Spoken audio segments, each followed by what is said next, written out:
హ్రీంకారాసనగద్భితా నలసికాం సౌహ క్లీం కళాం బిభ్రతీం సౌవర్ణాంబరధారిణీం వరసుదా ధౌతాం త్రినేత్రోజ్వలాం వందే పుస్తకపాశమంకుశధరాం స్రగ్భూషితాముజ్వలాం త్వాం గౌరీం త్రిపురాం పరాత్పరకళాం శ్రీచక్ర సంచారిణీం. ఓం శ్రీ బెజవాడ కనకదుర్గాదేవ్యై నమః. శ్రీ దుర్గామల్లేశ్వరాభ్యాం నమః. మనకి కుజగ్రహానికి చాలా ఇంపార్టెన్స్ ఉంది.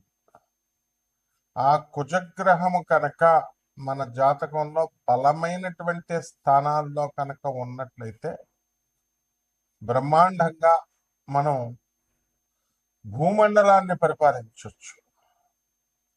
అలాగే అప్పుల బాధ లేకుండా జీవించవచ్చు. ఒక మిలిటరీ కమాండర్, మార్షల్, అలా బ్రిగేడర్ ఇట్లాంటి పోస్టులు పొందొచ్చు. అలాగే హోమ్ మినిస్టర్ అవ్వచ్చు. ఫైర్ ఎక్స్టింగ్విషర్లో సుప్రీం పోస్ట్ పొందొచ్చు ఆ డిపార్ట్మెంట్లో. అదేవిధంగా రియల్ ఎస్టేట్లో ఒక టాప్ లెజెండ్స్గా మారచ్చు. అటువంటి ప్రాధాన్యత ఉన్నటువంటి కుజగ్రహం కనుక మనకి శత్రుక్షేత్రాల్లో ఉన్న, శత్రు స్థానాల్లో ఉన్న, శత్రు గ్రహాలతో ఉన్న, మనకు అనుకూలంగా లేకపోయినా మనకేమవుతుందో తెలుసా? అప్పుల పాలైపోతాం. భార్యాభర్తల మధ్య వియోగం ఏర్పడుతుంది. సాక్షాత్తు పరమేశ్వరుడి యొక్క స్వేదం నుంచి పుట్టినటువంటి వాడు అంగారకుడు. ఒక చెమట నుంచి అలా జారితే మనకు అంగారక గ్రహం పుట్టింది. అటువంటిది సాక్షాత్తు శివుణ్ణి అంటిపెట్టుకున్నాడు కాబట్టి, శివుడి నుంచి వచ్చాడు కాబట్టి, ఆ శివుడు చెమటలోనే ఉన్నాడు కాబట్టి అంగారక గ్రహం ఆ శివుడికే వియోగాన్ని తీసుకొచ్చాడు. అతను పుట్టిన మరుక్షణం సతీదేవి దహనం అయిపోయింది. తనను తాను దహనం చేసుకుంది. ఆ విధంగా దక్ష ప్రజాపతి అవమానించాడని శివుడికి వైరాగ్యంలోకి వెళ్ళిపోయాడు. అలాగే శ్రీరామచంద్ర ప్రభు సీతాదేవి నుంచి దూరమైపోయాడు. ఈ విధంగా పురాణ పురుషుల్ని మనం తీసుకున్న, మామూలు మనుషుల్ని, సగటు మనిషిని తీసుకున్న, ఈ కుజగ్రహం కనుక బాగా లేకపోతే కనుక మనకి భార్యా వియోగాలు, వివాహాలు ఆలస్యంగా అవడాలు, అలాగే ఈ యొక్క రాశి వారి ఏ రాశిలో ఉన్నా సరే మనకి కుజుడు బాగోకపోతే సోదరులతో విరోధాలు, అక్కా చెల్లెళ్ళకి మీరు సహాయం చేసిన వాళ్ళ కృతజ్ఞత ఉండకుండా ఉండడం, అలాగే ధైర్యం కోల్పోవడం, ఆ రకంగానే మరి మీ సోదరుల మరణము, వాళ్ళు డెవలప్ కాకపోవడము, ఇలాంటివి అనేకమైనటువంటి పోర్ట్ఫోలియోస్ ఉంటాయన్నమాట. అయితే ఈ కుజగ్రహము మనకి జనవరి 15 నుంచి మనకి మకర రాశిలో ఉచ్చస్థితిలోకి బ్రహ్మాండంగా వస్తున్నాడు. దీనివల్ల కొన్ని రాశుల వాళ్ళు అద్భుతాలు చూస్తారు.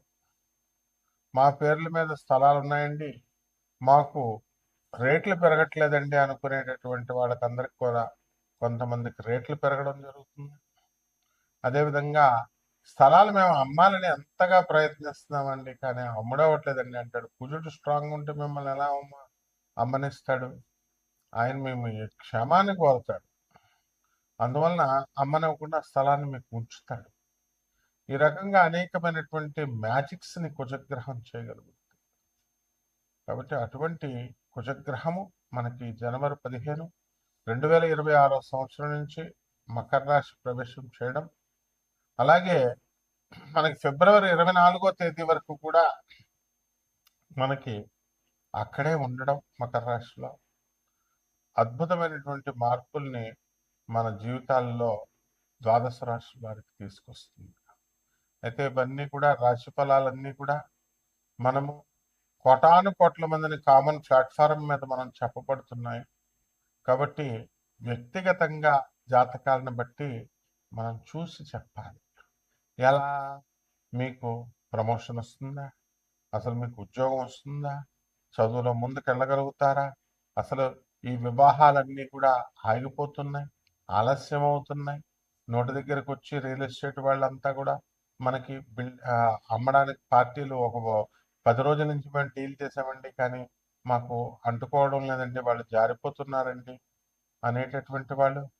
వివాహాలు, ప్రేమ వివాహాలు, వీళ్ళంతా కూడా మేము వెళ్తున్నామండి, కానీ అక్కడ ఈ ప్రేమ వివాహాలు ఫెయిల్ అవుతున్నాయండి. ఏమండి మేము అమెరికాలో ఉన్నామండి, మరి శుక్రమూఢం అన్నారండి మీరు ఫిబ్రవరి 1, 2026 సంవత్సరం వరకు కూడా, కానీ అయినా సరే ఆ పెళ్లి కూతురు ముందుగా మనం మాట్లాడుకుందాం అని అంటుందండి. కాబట్టి మా అబ్బాయిని పంపించమంటారా, పంపిస్తే అవుతుందా? ఇలాంటి అనేకమైనటువంటి సందేహాలు అందరికీ ఉంటాయి. శుక్రగ్రహం మనకి ఇది చేస్తుంది ఏమిటి, ఈ యొక్క వివాహ వ్యవస్థని డామినేట్ చేస్తుంది. కానీ కుజగ్రహం ఉండడం వల్ల మనకు అనేకమైనటువంటి ధైర్యంతో మనం పనులు చేయడం ఇవన్నీ కూడా జరుగుతాయి. కాబట్టి మీ వ్యక్తిగత జాతకాలని మనం పరిశీలించిన తర్వాతే మరి వీళ్ళందరికీ కూడా మనం జాతకాలు చెప్పగలుగుతాం. అప్పుడు ఎప్పుడు ఏది జరుగుతుందని. అయితే ఎవరినైనా జాతకం అడగాలి అని అనుకున్నప్పుడు ఇదివరకు కాలంలో గురువు గారండి అని చెప్పి చక్కగా ప్రేమతో గురువు గారిని అడిగేవారు. పాతకాలం గురువులంతా కూడా మా గురువుగారు మధుకృష్ణ శాస్త్రి గారు, మరి అలాగే శకుంతలాదేవి గారు, వాళ్ళంతా వచ్చేవారు. బెంగళూరు వెంకటరామన్ గారు, వీళ్ళంతా మా గురువు గారి దగ్గరికి సశాస్త్రీయంగా సహేతుకంగా మేము మా గురువులకు కృతజ్ఞతలతో చెప్పాలి. ఎందుకంటే అంత చక్కగా శాస్త్రబద్ధంగా మా గురువులు చెప్పేవారు. మరి అటువంటి డిసిప్లిన్ అనేది గురువుల దగ్గర నుంచి వస్తుంది. కాబట్టి మా గురువు గారి దయ వల్ల మనకి డిసిప్లిన్ అనేటటువంటిది మనకు రావడం జరిగింది. కాబట్టి పాపం జాతకం తెలుసుకోవాలని చాలా మందికి ఆశ ఉంటుంది, కానీ ఇప్పుడు కమర్షియల్ అయిపోయింది పాపం. మరి వీళ్ళు కూడా బతకాలి, జనం కూడా అలాగే తయారయ్యారు. డబ్బులు గురువుగారి చేత ఫ్రీగా చెప్పించుకుందామని తప్ప అసలు మరి ఛానల్ కెమెరామ్యాన్లకి జీతం ఎలా వెళ్తుంది, ఛానల్కి జీతం ఎలా వెళ్తాయి, యాంకర్లకు జీతం ఎలా వెళ్తాయి, కరెంటు బిల్లులు ఎవరు కడతారు, అద్దెలు ఎవరు కడతారు, ఇవన్నీ ఎవరు చూడరు. అంతేకాకుండా టైటిల్స్ ఎలా పెట్టారండి, అలా పెట్టారండి, ఏమండి ఇలా చెప్పారండి అనే సలహాలు ఇవ్వడానిక మనం ఫోన్ నెంబర్లు ఇచ్చేది? మీరు తెలుసుకోండి, లబ్ధి పొందండి. అలాగే ఈ యొక్క మోడర్న్ సైన్స్ మనకు వచ్చింది. మోడర్న్ సైన్స్లో మనం ఐఐటి మద్రాస్ నుంచి పిహెచ్డి చేయడం వల్ల ఫిజిక్స్లో చక్కగా మనకి నాన్ కమర్షియల్ బేసిస్తో అందరికీ జ్యోతిష్యం అందుబాటులోకి రావాలి, ఫోన్లే పాపం తెలుసుకుంటారన్న ఉద్దేశంతో మనం చెప్పడం జరుగుతుంది. అయినప్పటికీ కూడా మీరు క్రిటిసైజ్ చేసిన ఇచ్చేసిన మరి బాధ కలిగి మొత్తం అసలు ఎవరికి చెప్పకూడదురా అని అనిపించేస్తుంది అనమాట. కాబట్టి అలా కాకుండా మీరు జాతకాలు తెలుసుకోండి, ముఖ్యమైన ఈవెంట్స్ మీరు తెలుసుకోండి చక్కగా.